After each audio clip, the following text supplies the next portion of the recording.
Here tonight, upset parents carrying signs this evening heading right into the Nelson County School Board meeting, worried that their superintendent was about to lose his job at any moment. It is our top story on the WHAS 11 night team. Hello, everybody, and thanks for joining us. I'm Doug Proffitt. Instead, Wes Bradley hangs on for another day after another heated school board meeting in Nelson County. WHAS 11 night team's Alex Dieterer and photojournalist Addie Hill report from Bardstown. Outside in Bardstown, parents lined up, holding signs that said it all and set the tone for what was coming next. A tense Nelson County School Board meeting. No action was taken by the board in the executive session. This executive session was labeled as, quote, related to the appointment or dismissal of an individual employed by the board. If you look at that agenda, the next discussion is for us to discuss personnel, and we only know the person that we hire and let go is the superintendent. In a social media post last week, District 3 member Tracy Bowling said the board is considering the dismissal of Nelson County School Superintendent Wes Bradley, in the job since 2018. Also, was not naive to believe that with this kind of crowd here, that some people would let that decision just happen in this moment when there are so many supporters here. A move that some educators like Trista Wheatley don't support. Every single day, the 6 hours that we have them, we're making sure things happen. It's the outside, it's this kind of meeting we have tonight, the things that are happening and the politics around us that then can get things cloudy. Teachers, parents, and students. As we're going right now, I'm really scared about what it's going to look like next year. The tension has been high for 2.5 years as the school board has been considering the merger of 2 high schools, a controversial move that the superintendent doesn't support. But for now, he keeps his job. We want Wes! We want Wes! We want Wes! And despite all of the noise in Nelson County, community members, including board member Tracy Bowling, just want to get back to the one thing that matters most to them, the education of the students. We're supposed to sort of be hidden and letting the real people shine. And I hope we get there. Bowling also stated on social media that any attempt to remove Bradley would, quote, silence those who are advocating for students in Nelson County. These people aren't here because they're being listened to.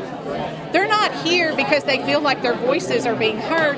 They're here because we have ignored them. All other board members declined our multiple requests for comment. In Nelson County, Alex Dieterer, WHAS 11 night team on your side. Well, the school board also voted 4-1 tonight to appoint Jake Thompson as the interim board attorney, following the board's previous attorney's resignation just last Friday. Bowling was the only no vote. The board also issued a request for proposals to find a permanent attorney through the Kentucky School Boards Association. And remember, life is short, so do good things and be kind to each other. God bless the Commonwealth of Kentucky. God bless each and every one of you. The governor tonight in Frankfort, Kentucky Governor Andy Beshear, encouraging Republicans and Democrats to work together in his State of the Commonwealth address given this evening. Now it was for his first public address in front of both chambers of the legislature controlled by Republicans since he was sworn into his second term. Beshear detailing wins in his first 4 years and where he believes state lawmakers now need to take action. In Frankfort, our senior reporter Isaiah Kim Martinez and photojournalist Elijah McKinsley learned if he'll get any cooperation. We really tried to key in on some of the governor's differences in his speech compared to election night and his inauguration, and of course, which of his plans for his second term Kentucky Republicans can get behind. The question of whether Kentucky's governor can make inroads in his relationship with state GOP leaders was put to an early eye test in this first week of the new year. Many of you are excited that I'll be serving as your governor for the next 4 years.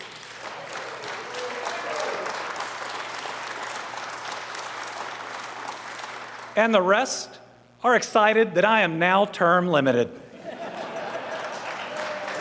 Andy Beshear saying he wants to put Kentucky on a path toward a top 10 economy in the country. He outlined areas he's proud to see progress, like the first hospital in West Louisville in more than a century. Met with a long bipartisan round of applause. No one should have to drive 2 hours or take multiple buses just to see their doctor. Beshear also touted the giant EV battery plants being built in Hardin County and making a bold claim for the future. And if you think one Kentucky plant is great, Imagine what you could do with 2, 3, maybe even 4.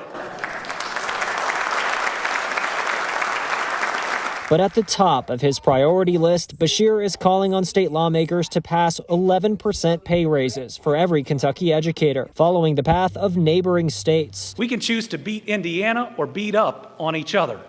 Our competition to the north and the south are showing us the way. Meanwhile, Senate President Robert Stivers and House Speaker David Osborne admitting Kentucky needs to be more competitive in attracting teachers, but they say they likely don't want to take the governor's route. I think you're going to see us stop short of mandating raises for particular classes of employees. I believe that those are decisions best made at the local level. But I do think that you will see us, again, contribute significant funding. The two powerful Republicans only making themselves available for reporter questions before the address, rather than after, which is common practice. I certainly believe and hope that they will use that money to give teacher raises. Beshear also wants universal pre-K for every Kentucky 4-year-old. I don't think there's much appetite in our chamber for it. But GOP leaders do agree with Beshear on his plan for millions more dollars to go toward child care and disaster relief for both Western and Eastern Kentucky. Beshear telling the state he's hopeful. With this new year comes new opportunities for progress. Lawmakers get back to work for day 3 of the legislative session on Thursday. Isaiah Kim Martinez, WHAS 11 Night Team on your side.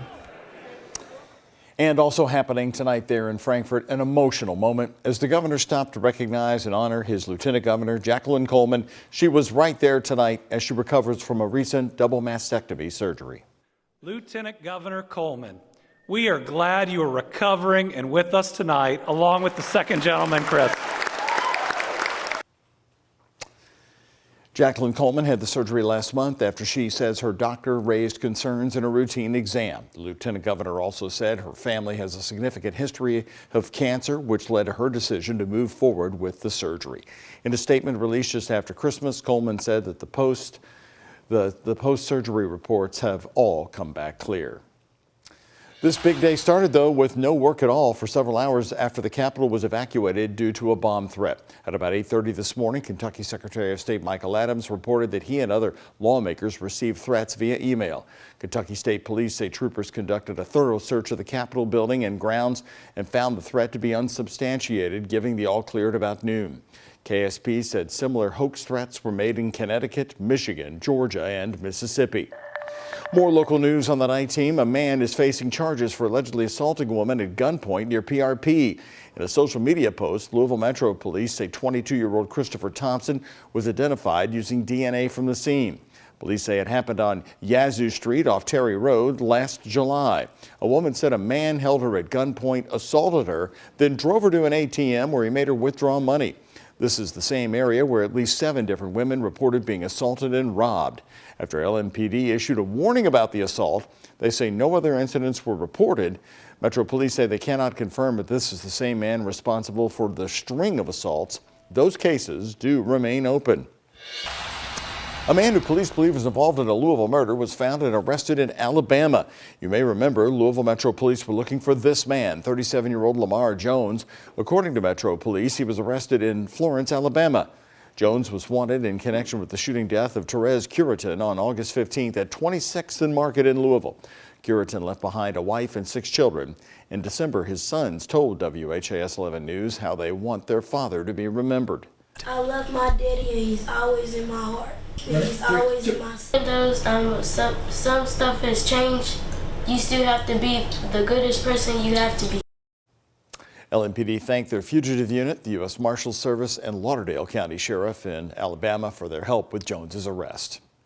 Looking ahead, this Friday is the annual Night of Remembrance to recognize Louisville's victims of gun violence. Their names will be read during a candlelighting ceremony. Lincoln Bridge, the Louisville a cappella group, will also perform in memory of one of their members who is one of the victims.